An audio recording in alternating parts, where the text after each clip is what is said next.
It is my immense pleasure to introduce the following finalists for the Loret Miller Ruppe Award. Loret Miller Ruppe, for I think most of you will know this, but was the Peace Corps director during the Reagan years, the longest serving Peace Corps director, and many recognize her as being the most impactful and for growing the Peace Corps during a time when many expected Peace Corps not to potentially be around through the 80s. She was a huge champion for our cause and is the namesake for our affiliate group award finalists. The next three presentations you'll see are the nominees who met the criteria for the Ruppe Award, which is essentially to promote the Peace Corps third goal and to have impact within the countries that they represent for country of service groups, or the communities that they represent for domestic groups. So without further ado, I'm going to introduce Susan Gleason, the president of Friends of Liberia, and begin the first video.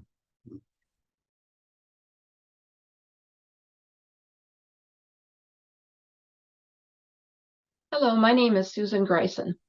I am a member of the MPCA affiliate Friends of Liberia, commonly known as FOL.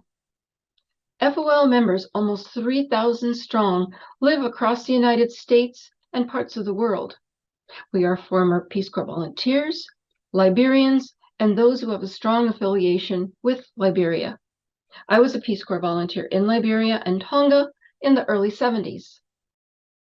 FOL sponsored an anthology project in honor of Peace Corps Liberia's 60th anniversary.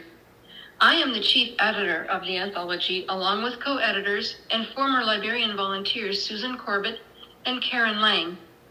The book includes 50 contributing authors writing 63 short stories and poems about our Liberian life and service. For 2 years during the COVID pandemic, over 100 FOL participating members persevered virtually. And in 2022, we published our anthology, Never the Same Again: Life, Service, and Friendship in Liberia, just in time for our anniversary celebration. We wrote our book with Peace Corps' third goal in mind. Every short story or poem has a takeaway message. Our anthology is a great teaching tool with a map, a historical timeline, resources, glossary, and discussion questions. So we took our book and its messages to our communities and the world to inform others how serving in peace is vital and the importance of being a global citizen. Our contributing authors and supporters promoted our stories by speaking with family and friends, book clubs, schools, faith-based congregations, holding campfire chats, and community events, and writing articles in newspapers and our alumni magazines, reaching thousands of people. We donated books to local libraries and promoted our stories on websites and social media with videos and blogs. We hosted 2 book launch events in 2022, one in Washington, D.C., and one on the West Coast, with almost 200 people attending those events. A copy was given to the Liberian ambassador in Washington, D.C., and then several FOL members traveled to Liberia in October 2022 for a brief visit to not only provide volunteer service, but also to deliver the anthology to the National Museum of Liberia, the We Care Project, and the U.S. Ambassador to Liberia in Monrovia. The most revealing of all was the feedback we received from our audience. I didn't know Peace Corps still existed. I am accepted into Peace Corps and I want to learn more from you before I go. I never knew anything about Liberia and what Peace Corps did, but I do now. Shirley approached me at the end of our book launch and said, I was taught by a Peace Corps volunteer in Liberia, and because of him, I believed in myself and received my college education. Our newest Peace Corps recruit is our university intern, Dante McFadden. After his 3-month FOL dream internship, as he called it, his exposure to FOL and Liberia influenced him. He plans to join the Peace Corps in Africa after his graduation in 2024.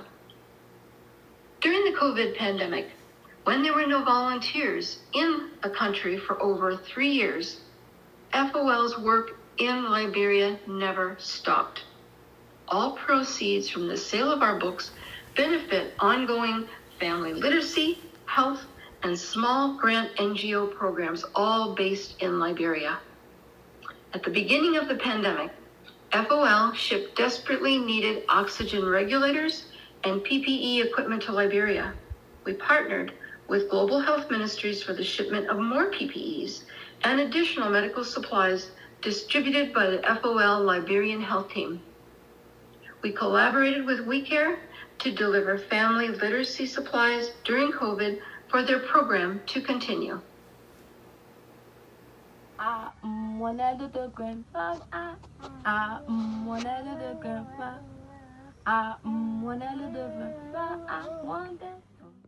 We hope you will vote for FOL and our anthology, Never the Same Again, for the Loret Ruppe Award for Outstanding Community Service. As we continue to promote Peace Corps' mission, our goal for peace, and being a global citizen. As we say in my Liberian village, Izudu. Thank you, yeah.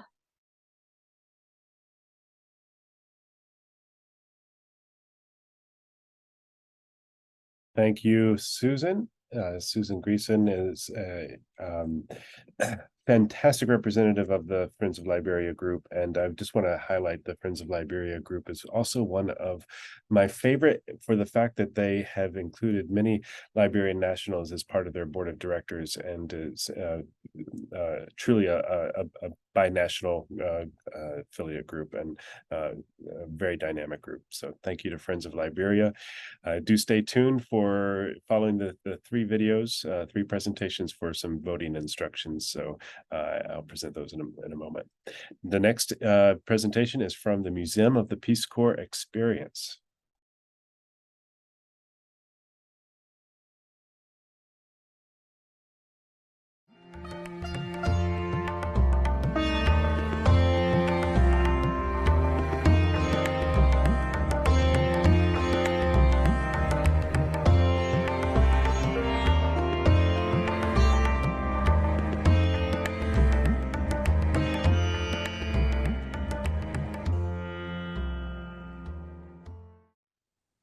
Hello, I'm Diane Habino of the Many Faces of Peace Corps.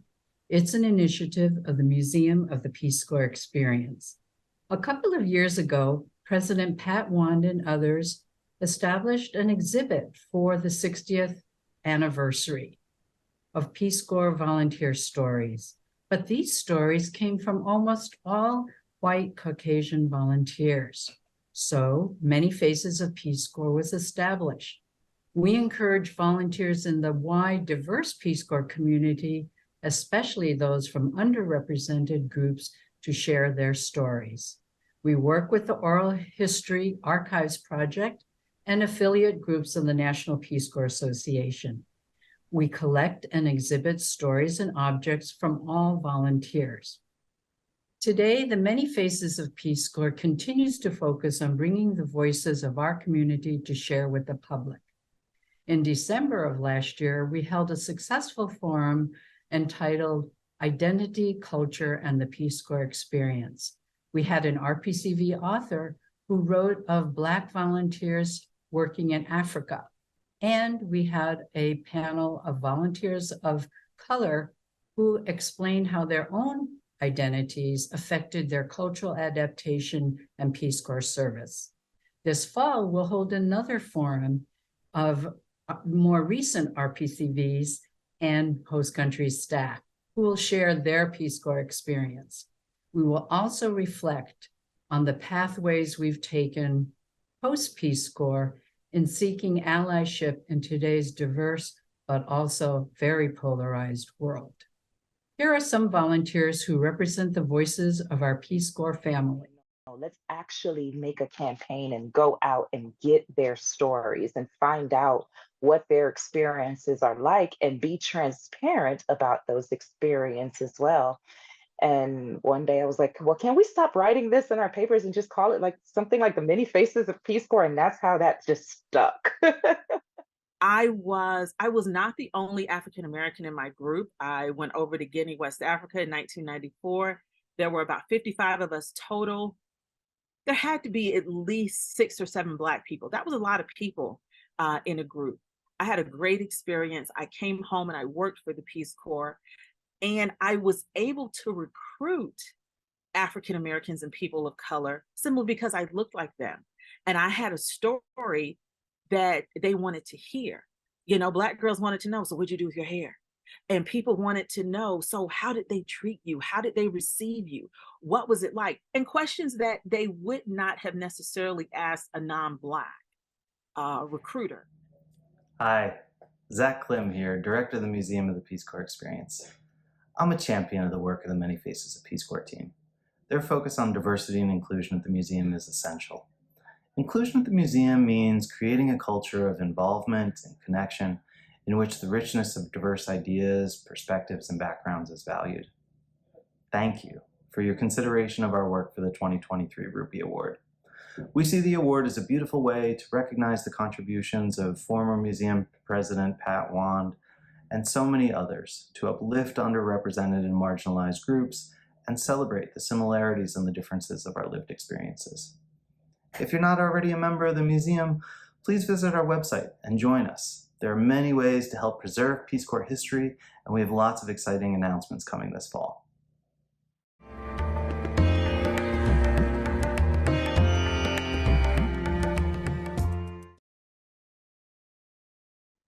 Thank you to the museum team, and especially Diane and Zach, who I know is here and has been posting in the chat. I'm really excited about the museum's projects, especially over the recent years. I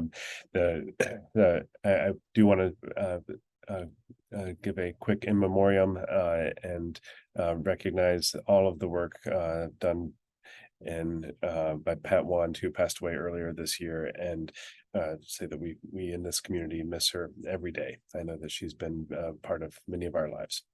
So thanks. The museum is definitely worth following. Check out the website that Zach has posted in the chat, and follow them and support them if you can. Finally, the third finalist for the Ruppe Award is the Peace Corps Oral History Project.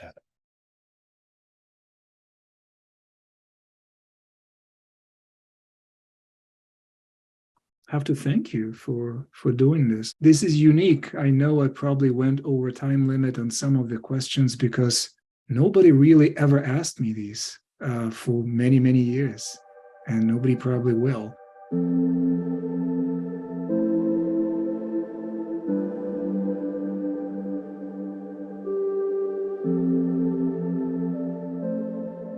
For over 20 years, the Peace Corps Oral History Project has recorded the experiences of returned Peace Corps volunteers in their own words, starting with their decision to apply, their pre-service training, and through their experiences on-site, close of service, and return home. In doing so, these oral histories have preserved stories of service, not through dry statistics, but through the vibrant relationships the volunteers have formed with the people in their host countries and the experiences they've shared together. There's so much more. Had such an impact on your life. Tell one more anecdote. The thing that I enjoyed about my Peace Corps service was being able to be a bridge at so many levels. I think just keeping those bridges open and those lines of communication open is what makes us have a lasting impact. As return volunteers, we are all eager to share our stories, but reflecting on life-changing experiences can be both emotional and challenging. So who better to help us navigate these memories than other members of the Peace Corps community? As return volunteers themselves, oral history interviewers are able to provide support and guidance to interviewees before, throughout, and even after their interviews are completed. In 2020, following a new partnership with the Louis B. Nunn Center for Oral History, we began recording video interviews online. This opened the door to recording interviews wherever a person may be. And in just a few short years, volunteer interviewers more than doubled our archives, bringing in over 900 new oral histories to the Nunn Center. By partnering with other groups, the vision of what the Oral History Project can do has continued to grow. For example, in collaboration with the Museum of the Peace Corps Experience, we produced the Many Faces of Peace Corps video, which highlights experiences of underrepresented volunteers and adds more diversity to the collective Peace Corps story. My second situation in the Philippines, they were expecting a white volunteer. So having me come there was like, who is this? Like, is she American? A discussion guide was created and made available on our website, allowing Friends of Fiji and RPCVs of New Jersey to use the Many Faces video as the anchor for a discussion on diversity, equity, and inclusion in the Peace Corps. As COVID-19 disrupted service around the world, we created a new archive of evacuated volunteers to capture this collective experience almost immediately. This led to a partnership with Professor Olivia Donaldson, who created an interactive virtual exhibit and documentary showcasing these interviews. And she's like, she gives me the link. And sure enough, that banner at the top talks about evacuation. Look at my eyes. You see how big my eyes are? I was like that. I couldn't believe it. We continue to seek new partnerships to better share the Peace Corps story. Friends of the Dominican Republic is working on a comprehensive project to interview volunteers from each year in groups since 1961. To date, over 130 volunteers have requested an oral history interview. Friends of Benin wishes to explore archiving the difficult experience volunteers faced during and after an attempted coup in 1977. A video on Peace Corps Ukraine is in development to draw attention to our friends in conflict. And we are very excited about our newest initiative to interview host country staff members and counterparts whose stories are just as important as those of volunteers. У мене є велике бажання продовжувати співпрацю, бо я бачу, що це дуже впливова організація. Вони дійсно допомагають. I really would love to continue working together with this organization because I can see that it's a very influential organization and they really do help. Our interviewers work closely with professional archivists to ensure these stories are preserved using the highest ethical standards. Through the Nunn Center's innovative indexing process, these interviews are readily available to anyone, whether they be researchers, authors, future and return volunteers, podcast hosts, discussion groups, and more, thereby fulfilling Peace Corps' third goal, to help promote a better understanding of other peoples on the part of Americans. Thank you very much, Jay, and I appreciate this. I think you're doing a real service. Well, thank you, America, for bringing Peace Corps volunteers to Fiji. We need them. We need them. To learn more or to sign up to be interviewed, please visit our website at peacecorpsoralhistory.org.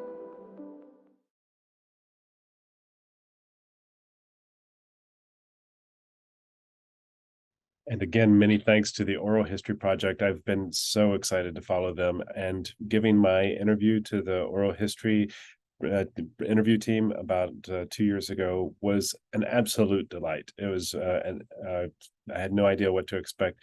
But when do you have an hour just to talk about your Peace Corps experience and have somebody who really wants to hear you talk about it?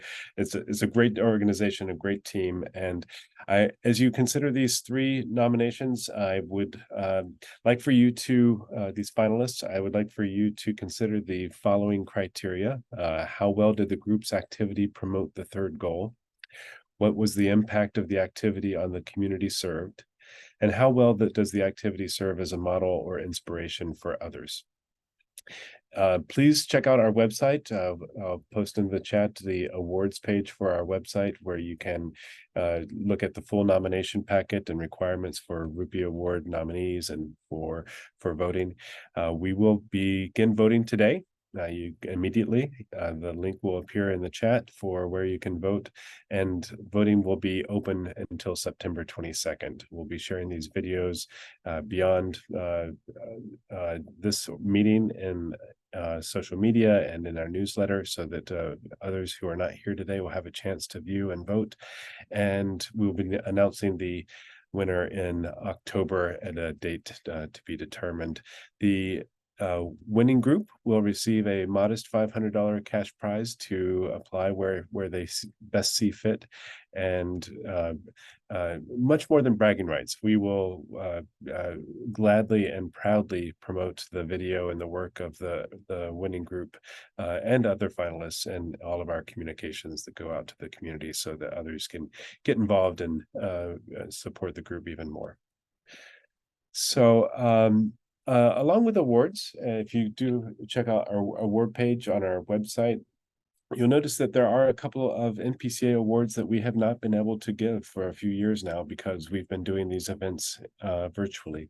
The Harris Wofford Global Citizen Award is probably the most significant individual award that we give. It is an endowed program, and we look forward to reinitiating the Harris Wofford nominations by the end of this year. The awards committee will meet and will release the nomination instructions, but that doesn't prohibit anybody from thinking now about a global citizen whose life has been influenced by Peace Corps. These are typically host country nationals in the countries where Peace Corps have worked who can be nominated for this very prestigious award, which includes travel to the United States to attend the award ceremony at Peace Corps Connect, which again we look forward to having in person next year. And the Sergeant Shriver was the name of the Sergeant Shriver Award for Distinguished Humanitarian Service will also be given again in 2024 after a hiatus over the last 2 years. The last winners are on our website if you'd like to see who have won these awards, and please go ahead and consider nominations and who in your life or what groups you've been associated with deserve to be nominated and recognized for their work and service. At this point, I would like to introduce a fourth video, and this is not for voting. This is taking a page from the Oscars, a Lifetime Achievement Award for one of our most long-serving and impactful groups. The Peace Corps Worldwide group was nominated for the Ruppe Award. Did not qualify for based on some of the criteria that is more project related, but I felt it very important, and the NPCA Awards Committee agreed that this is a group that is highly deserving of recognition for the work that they've done over many decades. And I know that many of you follow their blog and know of their work, but let's hear a little bit from Marion Beal about the origins and the work that they have done over the decades.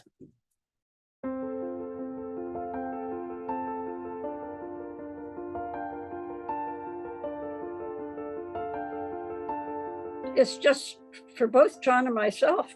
It's every morning you go to your computer and you do something on the site, or you get your emails and find out who wants to have a book published. Both of us have been just avid Peace Corps fans forever. We got to know each other. He lived in Addis Ababa, and as I said, I lived in Debre Birhan. Bounce up to 1989, my husband Donald got into the personal computer era very early. So it turned out we had several computers in our home. And at that point, Coyne said, "You got all those computers up there. Let's do a newsletter." And that's how it all began. Basically, the way it works is John's, among other things you may realize by now, he knows everybody and everybody knows him and everything. So he, in most times, gets the articles, except for the ones like book reviews and so on. I solicit those. I do all of the design, the posting, all of that kind of thing. If people have great ideas, we're happy to do them. It's just sort of a totally open-ended operation. We basically welcome any kind of articles that people have that pertain to the Peace Corps. It's a pleasure. It really is. And it is important. And John was actually the one who got me into it. We're doing it because we think it's important and we like doing it. And it just keeps going. And I'm delighted to hear that you're giving us that award. So I can't tell you how much. And as I said, it being Ruppe, it makes it just that much more special.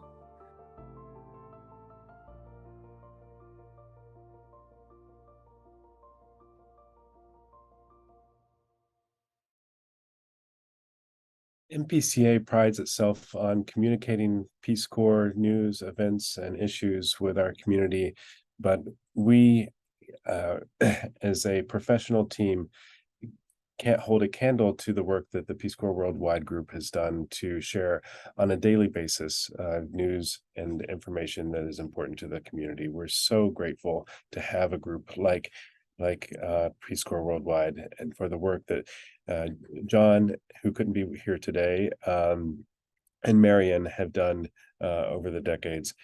I would also like to point out the work that Marion has done